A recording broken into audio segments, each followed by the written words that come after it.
നമസ്കാരം, ഞാൻ സേതുലക്ഷ്മി. മിൽസോ ദ മിൽക്സ് ഓഫ് കൗമുദി ഹെഡ്ലൈൻസിലേക്ക് സ്വാഗതം. Powered by ARMC, presented by Lunars. അഴിച്ചാലും തീരാത്ത വിഴിഞ്ഞം കുരുക്ക്. വിഴിഞ്ഞം തുറമുഖ ടെൻഡർ പ്രതിസന്ധി പരിഹരിക്കാൻ തിരുവനന്തപുരത്ത് ഉന്നതതല യോഗം. ടെൻഡറിൽ ഹാജരാകാതിരുന്ന കമ്പനികളുമായി വീണ്ടും ചർച്ചയ്ക്ക് തീരുമാനം. മുഖ്യമന്ത്രിയുടെ അധ്യക്ഷതയിൽ ചേർന്ന യോഗത്തിൽ പദ്ധതി റീടെൻഡറിനും തീരുമാനം. കമ്പനികളുടെ ആശങ്കകൾ നിയമപരമായും സുതാര്യമായും പരിഹരിക്കുമെന്ന് മന്ത്രി കെ ബാബു. ടെൻഡർ സമർപ്പണത്തിന് നിശ്ചയിച്ചിരുന്ന തീയതി കഴിഞ്ഞ വെള്ളിയാഴ്ച. നടപടിക്രമങ്ങൾ മുടങ്ങിയത് ലൈസൻസ് നേടിയ 3 കമ്പനികളും ഹാജരാകാതിരുന്നതിനെ തുടർന്ന്. ടെൻഡർ ക്ഷണിച്ചത് നിർമ്മാണ പ്രവർത്തനങ്ങൾക്കും തുറമുഖ നടത്തിപ്പിനും.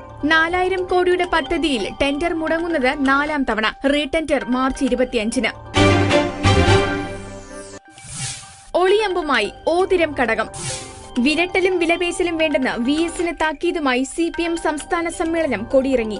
ആര് പോയാലും വന്നാലും പാർട്ടി നിലനിൽക്കുമെന്ന് സംസ്ഥാന സെക്രട്ടറി കോടിയേരി.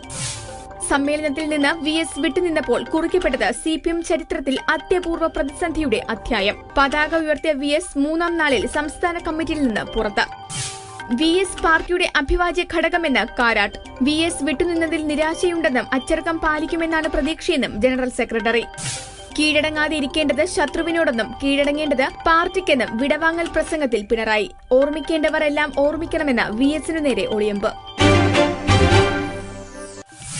വില്ലന്റെ വഴിയിൽ വിജിലൻസ് വിലങ്ങ്. വിവാദ വ്യവസായി നിസാമിനെതിരെ വിജിലൻസ് അന്വേഷണത്തിന് ഉത്തരവ്. നേരത്തെ ഒതുക്കിത്തീർത്ത കേസുകളിൽ അന്വേഷണമെന്ന് ആഭ്യന്തരമന്ത്രി രമേശ് ചെന്നിത്തല. കേസുകൾ പരിശോധിച്ച് നിസാമിനെതിരെ കാപ്പ നിയമം ചുമത്തുമെന്ന് ചന്ദ്രബോസിന്റെ കുടുംബാംഗങ്ങൾക്ക് മന്ത്രിയുടെ ഉറപ്പ്. നിസാമിന്റെ ഉന്നത ബന്ധങ്ങളും പരിശോധിക്കും. നിസാമിന്റെ ഭാര്യ അമലിനെ കേസിൽ പ്രതി ചേർക്കണോ സാക്ഷിയാക്കണോ എന്ന കാര്യത്തിൽ തീരുമാനം ഉടൻ. ബോസിനെ ആക്രമിക്കുന്നത് കണ്ടില്ലെന്ന് അമൽ. ചാരവൃത്തിയിൽ ചുവടുതെറ്റിയവർ. കേന്ദ്ര മന്ത്രാലയങ്ങളിൽ നിന്നുള്ള ചാരവൃത്തിയിൽ വീണ്ടും അറസ്റ്റ്. ഇന്ന് പിടിവീണത് പ്രതിരോധ മന്ത്രാലയം ജീവനക്കാരന്.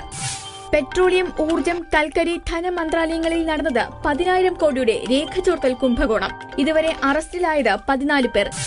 സ്വകാര്യ പെട്രോളിയം കമ്പനികളുടെ ഓഫീസുകളിൽ ക്രൈംബ്രാഞ്ച് റെയ്ഡ് തുടരുന്നു. ചോർത്തപ്പെട്ടത് ബഡ്ജറ്റ് രേഖകളും. മിൽസോ ദ മിൽക്സ് ഓഫ് Kaumudi headlines powered by ARMC, presented by Lunars സമാപിക്കുന്നു. അടുത്ത ഹെഡ്ലൈൻസ് 1 മണിക്കൂറിന് ശേഷം. നമസ്കാരം.